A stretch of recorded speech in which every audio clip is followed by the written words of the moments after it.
Hello friends, and thank you for being here with me today. This week I bring you a case that has stayed unsolved for more than 30 years. A woman who spent her life making sure everyone around her was safe, yet on her final night, her own alarm rang out into the dark and no one heard it. Welcome to Nemesis.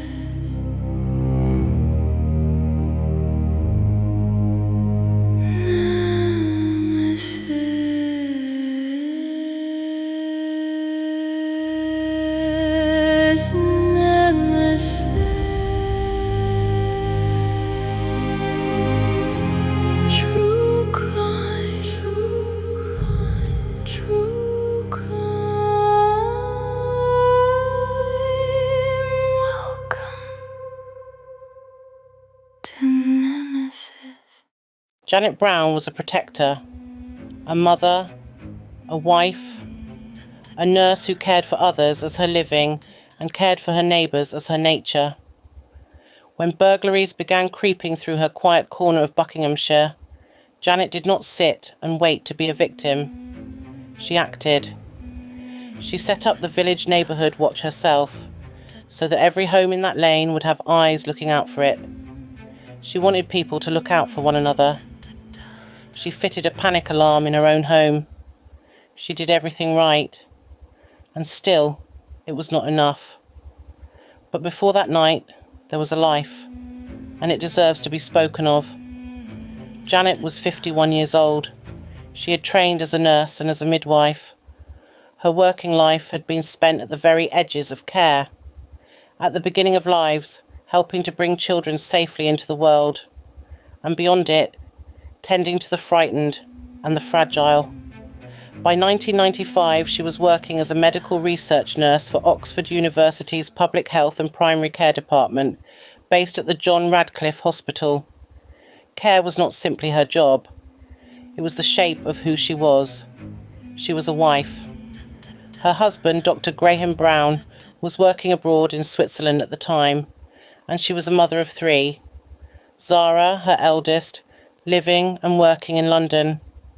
Ben, away at university, and Roxanne, the youngest, still living at home, but staying the night with a friend on the 10th of April. She was, by every account, a private and reserved woman, but do not mistake that quiet for emptiness. There are people who fill a room with noise, and there are people like Janet who fill it with something steadier. The safe pair of hands, the one you could rely on. Years later, her daughter Zara would remember her simply as a mum who was always there for us. That is who was lost. Not a headline. And just crying uncontrollably, I guess all the trauma just has to come out, doesn't it, at some point. Mum was always there for us. Not a name on a cold case file. A woman who had spent her whole life keeping other people safe. To understand what happened to Janet Brown, you have to understand where she lived.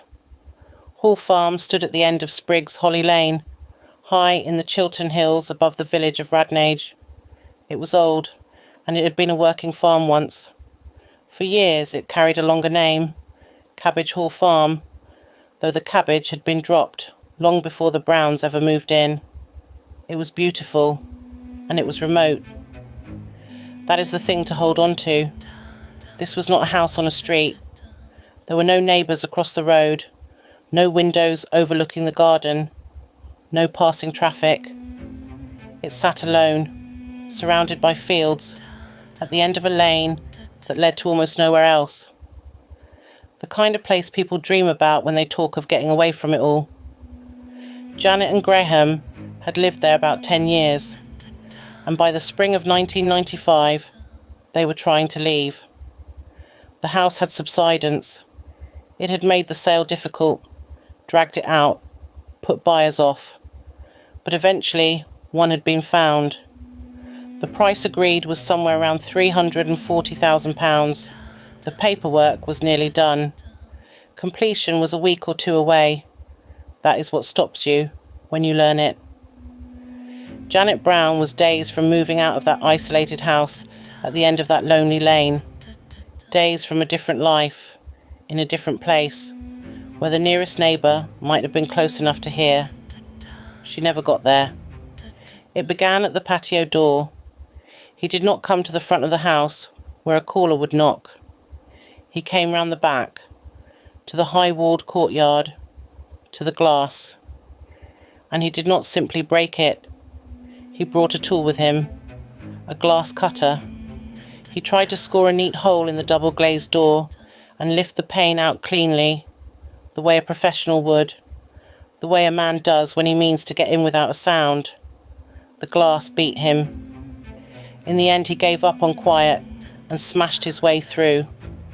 That single detail tells us something the police understood at once. This was not a man who happened upon the house. He arrived carrying the means to get in. He had thought about it beforehand. Inside, Janet was alone. Her husband was in Switzerland. Ben was at university. Zara was in London. Roxanne, who should have been home that night, was miles away, out with a friend. There was no one in the house but Janet and the man who had come through the glass. What happened next was not quick, and it was not merciful. He handcuffed her. Her hands were fastened behind her back so that she could not raise them, could not push him away, could not shield her own head. He gagged her with packing tape, wound across her mouth, so that whatever she tried to say, whatever she called out, could not be heard. And then, with her bound and silenced and unable to defend herself, he struck her on the head, not once. Again and again, with a heavy instrument the police believe was something like a crowbar, a weapon that has never been found. She was 51 years old.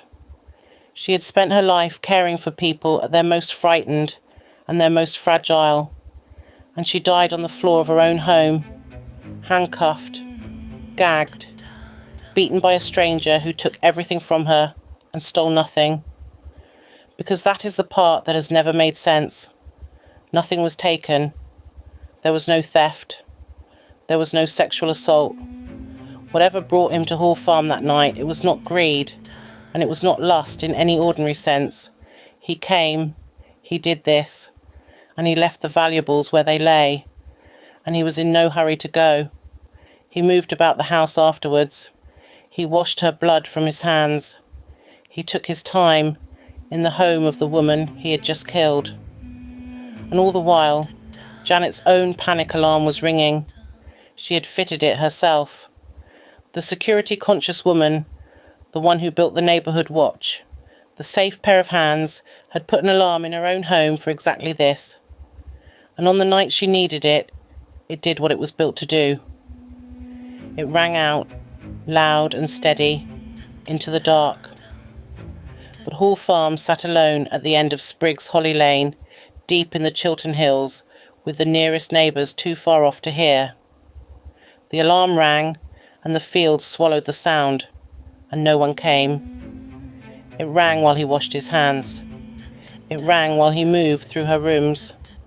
It was still ringing the next morning, just after 8, when a builder and his son arrived to work on the house and heard it, and looked in through the window and saw her. She lay at the foot of the stairs. She had done everything right. She had built the safety net for the whole street, and she died in the one place no net could reach. The man who killed Janet Brown made one mistake. He left himself behind. Somewhere in that house, in the middle of what he did, he left his own blood, his own body, a trace of himself that Janet's killer could never take back. In 1995, the science was not yet ready for it.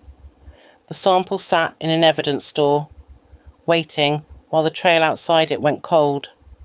It took 20 years.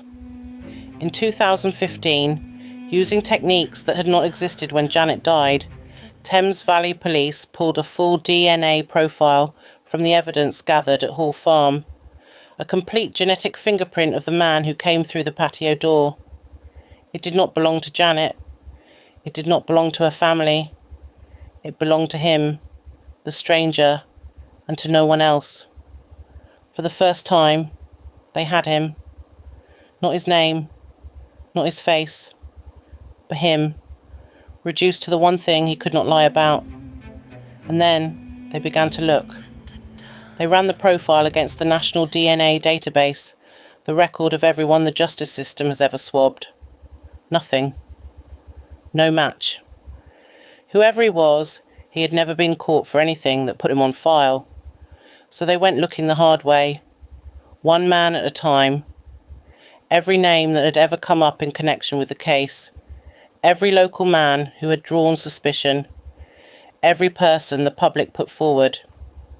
They visited them, they swabbed them, they compared. By the 20th anniversary, they had tested around 700 men. By the 30th, that number had passed 1,000. More than 1,000 men checked against the blood of Janet's killer and cleared, one after another, after another. A reward was offered, £20,000, half from the police and half from Crime Stoppers, for anyone who could name him. And still, he has no name. That is the particular cruelty of this case. It is not that the police have nothing. They have almost everything. They have his DNA, the most certain evidence there is. The moment the right name is spoken, the moment the right swab is taken, the case closes in an afternoon. He is not hidden by clever work or a cold trail. He is hidden by a single silence. Somewhere, someone knows. Someone always knew. And for 30 years, that person has said nothing. There is one more thing that has to be said, carefully, because it would be easy to say it wrongly. 2 years after Janet died, almost to the day, another woman was murdered in Buckinghamshire. Her name was Carol Ann Jackson. She was 50 years old. She lived alone in a country cottage in Woburn Green, about 10 miles from Radnage. On an evening in April 1997, a man appears to have waited for her to come home from a trip abroad and attacked her as she unloaded her car in the dark. She was beaten, bound, and left to die in her own kitchen. She was not found for 2 days. 2 women, 2 Aprils, 2 years apart. Both middle-aged, both living quietly, both attacked in their own homes by an intruder who beat them about the head. 10 miles of the same county between them. When the similarities were laid side by side, the police could not ignore them, and they looked hard at whether one man was responsible for both. But they were honest about what they found. There were similarities, they said, and no strong links. And the differences matter. Carol Ann was a jewellery dealer, and her killer took a watch and jewels from her body. From Janet, nothing was taken at all. The manner of the 2 deaths was not the same. So this is not the story of a man who killed twice. It may be nothing more than terrible coincidence. 2 separate cruelties falling in the same corner of England in the same month, on women who had done nothing but live their lives. Or it may be something the science has not yet joined up. We do not know. And where we do not know, we say so. What we do know sits back at Hall Farm. One profile. One name still unspoken. One killer who has never answered for what he did. Radnage is a scattered sort of place. A few hundred people spread across the hills. Lanes that wind between fields. Houses set well apart from one another. The kind of village where you know who lives where, even if you rarely see them. It was not a place where anything happened. That was rather the point of it. But in the early 90s, break-ins had started. Nothing violent, nothing that made the national news. Just the creeping sense that the quiet lanes were being watched, that someone was working their way through the isolated houses. And it was Janet who did something about it. She set up the Neighbourhood Watch. She fitted her own alarm. She was the one looking out for everybody else. Then it happened to her, and the village that she had tried to protect was left with something it has never been able to put down. Because a murder like this does not end when the police cars leave. It settles into a place. For 30 years, the people of Radnage have lived with the knowledge that whoever came up Sprigs Holly Lane that April night was never caught. Some of them were interviewed at the time. Some gave their DNA. Thousands of people were spoken to in the months that followed. And still, no answer came. The years went on. The house was sold eventually. The lane looks much as it did. But the case never closed. And it never quite faded either. And for one family, it has never been 30 years of history. It has been 30 years of waking up to it. Janet's children were 22, 21, and 17 when their mother was killed. They have grown up, built lives, had families of their own, all of it carried alongside a question that no one could answer for them. They have spoken publicly more than once, on the anniversaries, whenever the police have appealed again. Zara has said what so many families in this position come to believe, that somebody must know something because of the sheer amount of blood in that house. Someone came home that night with something to hide, and someone, somewhere, saw or heard or was told. Roxanne was 17, out with a friend who had passed their driving test that day. She should have been at home. She has carried that ever since. The accident of not being there. The cruel chance of a night that could so easily have taken her too. Zara has said she dreads to think what would have happened if her sister had been in the house. And through all of it, through every appeal and every anniversary and every year that passed without an arrest, what her family have asked for is not complicated, not vengeance, just an answer, just a name. They would like one day to remember their mother without the question attached, just as a mum, just as she was. That was the tragic case of Janet Brown, one that makes you think, why? Why is it always the kind, the caring, the loving people who come to such horrific ends? Thoughts are with Janet's husband, her son Ben, and her daughters Zara and Roxanne. As always, we try to be the voice for those who can't speak.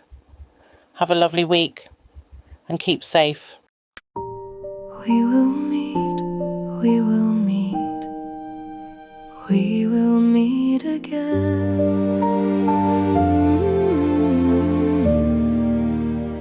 We will meet again next time.